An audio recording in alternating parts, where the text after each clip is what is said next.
САД избори. За најновиот развој појдете на нашата интернет страница. Зголемен број следбеници на теоријата на заговор QAnon. Зошто ваков тренд? Со дигитални апликации против COVID-19, Virginia Tech помага во битката против вирусот. Колку маските обезбедуваат заштита против частичките на COVID-19, виролози од Токио објаснуваат. Ке ви кажеме, останете со нас. Добро вечер од Вашингтон, ова е News Flash на Гласот на Америка, јас сум Јане Бојаджиевски. За најнови информации поврзани со изборите во САД, појдете на нашата интернет страница, следете не преку социјалните медиуми.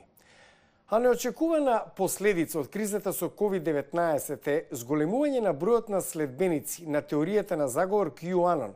Следниот извештај е од Берлин. Ова лето во Берлин и други градови низ Германија имаше големи протести против владините мерки за борба со коронавирусот. Протестите привлекоа демонстранти од сите делови на политичкиот спектар, но за прв пат на германските улици имаше и поддржувачи на QAnon, широка и крајно десничарска теорија на заговор која започна да се шири во САД во 2017 година. Мал дел од теориите кои се дел од движењето QAnon се суштински нови. Најголем дел од нив се само парчиња во сложувалката која е сочинето од повеќе постоечки конспиративни наративи. Но доколку ја составите сложувалката ќе видите дека е во суштина тврдење дека злобна елита на сатанисти педофили управува со светот. Бројот на следбеници на QAnon во Германија нагло се зголеми со почетокот на пандемијата. Пред пандемијата, најголемиот канал за комуникација на платформата Telegram имаше 20.000 луѓе, сега има 125.000. Во почетокот на пандемијата бројот се удвојуваше секоја недела. Пол Мидлхоф верува дека силината на мерките кои властите ги воведоа како одговор на COVID-19 натера некои луѓе да поверуваат дека постои заговор. Мал дел од луѓето во Германија не веруваат дека овие мерки се исправни, мислат дека се претерани, дека не се воведуваат единствено за борба со пандемијата, туку и поради некоја таинствена причина. Ова таинствена причина QAnon ја поврзува со демонстрациите што ги гледаме низ целата земја. Финансискиот советник Оливер Гинзберг е член на граѓанска иницијатива. Тоа е група на активисти кои се скептични дека владините мерки против COVID-19 се неопходни. Многумина се сомничави кога владата ни вели дека во суштина имале добри причини за мерките, зашто многу пати досега сме били излажани. Се разбира дека луѓето стануваат сомничави и дека бараат други информации и други извори на информации за да си го објаснат она што се случува. Иако за многумина ова е маргинално движење, импликациите од зголемениот број следбеници на QAnon за некој отвораат безбедносни прашања. Овие онлайн заедници кои се појавуваат овозможуваат луѓето многу лесно да се радикализираат. Ако ги погледнеме анкетите во Германија, ќе видите дека околу 30% од луѓето се подложни на теории на заговор. И мислам дека во моменти на криза, овие митови се активираат преку конспиративни наративи и луѓето се вовлекуваат во нив. Додека земјата влегува во вториот бран од вирусот, Дитрих и другите внимателно следат дали теоријата, која за многумина сега е маргинална, може да продолжи да се шири и да ја поткопа довербата што јавноста ја има во властите. Со десетици илјади нови случаи на коронавирус ширум САД дневно, сојузните држави лансираат дигитални апликации за спречување на ширењето на вирусот. Во август гувернерот на Вирџинија соопшти ветувачки вести за борбата против COVID-19. Virginia is proud to launch a new digital app called COVIDwise.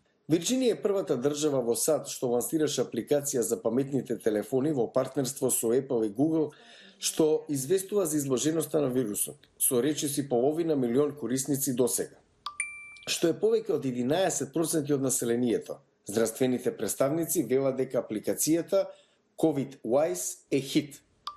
Но премногу е рано да се знае дали апликацијата е успешна во остварувањето на главната цел – успорување на ширењето на вирусот во таа држава. COVIDwise protects your privacy. Дел од привлечноста на апликацијата е што е доброволна и анонимна. COVIDwise е начин да се дојде до информација за луѓето анонимно дека може да биле изложени без ризик да бидат идентификувани поединците кои всушност биле позитивни. there's going to be a lot of Има многу фактори во интеракцијата кои ќе детерминираат колку луѓе во заедницата треба да ја користат апликацијата за навистина да идентификува случаи кои инаку не би биле идентификувани. Тоа е целта. Ако корисникот се покаже позитивен на тестот, тој може да го пријави резултатот на нивната апликација COVID-Wise. Други корисници ќе бидат нотифицирани само ако два телефони биле во рамки на 1,83 метри растојание еден од друг, најмалку 15 минути за последните 14 дена. Џон Бенер е еден од многуте жители на Вирџинија што ја презеле апликацијата. Кога имате пандемија во заедницата, колку повеќе информации имате, толку подобро. Изгледа како логична употреба на технологијата. Многу жители на Вирџинија се согласуваат и ја презеле апликацијата зашто чувствуваат дека треба. Сакам да бидам одговорен за тоа што го правам. Беше представена како нешто на кое можете да му верувате и јас го прифаќам. Ветуваа дека не собираат лични информации и решив да им верувам.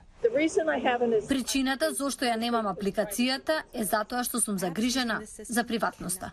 Джеф Стовер вели дека тој и неговиот тим напорно работат да ја острана таа загриженост. Од самиот почеток знаевме дека ќе имаме конфронтација со приватноста и доверливоста, заради што најмивме локална фирма за односи со јавноста и маркетинг да ни помогне со COVID-20 и да ги разувери корисниците.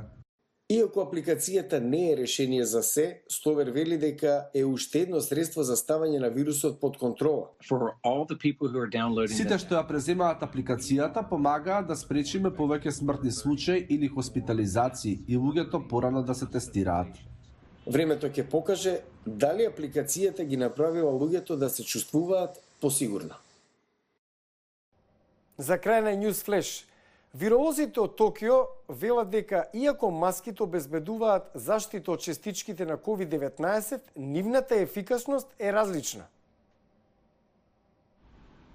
Научниците користат две кукли. Едната искашува честички кои содржат COVID-19, а другата е опремена со механизам кој го имитира човечкото дишење и ги вдишува честичките. Нема сомнеш дека маските ја намалуваат количината на вирус кој влегува во телата, но во исто време не треба да ја прецениме нивната ефикасност. Главниот истражувач и професор по вирологија Јоширо Каваока вели дека нивото на заштита од коронавирус зависи од типот на маска која се користи. Споредуваме три различни видови на маски: памучни, хируршки и N95. Со тоа што ги ставаме на куквата која го инхалира вирусот. Маската N95 беше наефикасна. Зад неа е хируршката, а потоа памучната. Такемаса Сагагучи, уште еден професор по вирологија од Универзитетот на Хирошима, кој ги проверувал резултатите од студијата, вели дека користењето на вистински коронавирус значело и подобар експеримент. Се гледа дека вложиле напор за да добијат резултати колку е можно поблизу до реалните услови при вдишување на вирусот. Верувам дека резултатот е сличен на реалниот живот. На улиците на главниот град Токио повеќе луѓе носат некој вид на маска, но сите немаат највисоко ниво на заштита. Токио има по околу 200 нови инфекции секој ден, па мислам дека барем овде треба да носиме маска. Навикната сум да носам маска бидејќи имам алергија. Ја носам и да се заштитам од грип, особено во зима. Во лето беше малку потешко зашто беше многу топло, но немам проблем да носам маска. Јапонија има 98.000 случаи на коронавирус, барем 1.700 луѓе починаа, а над 90.000 закрепнаа од вирусот, покажуваат владините податоци. Ова беше News Flash, јас сум Јане Бојаджиевски од Вашингтон. Не заборавајте, за најнови информации за изборите на САД, посетете ја glasnaamerika.com, следете не на социјалните медиуми. Пријатна вечер. Се гледаме.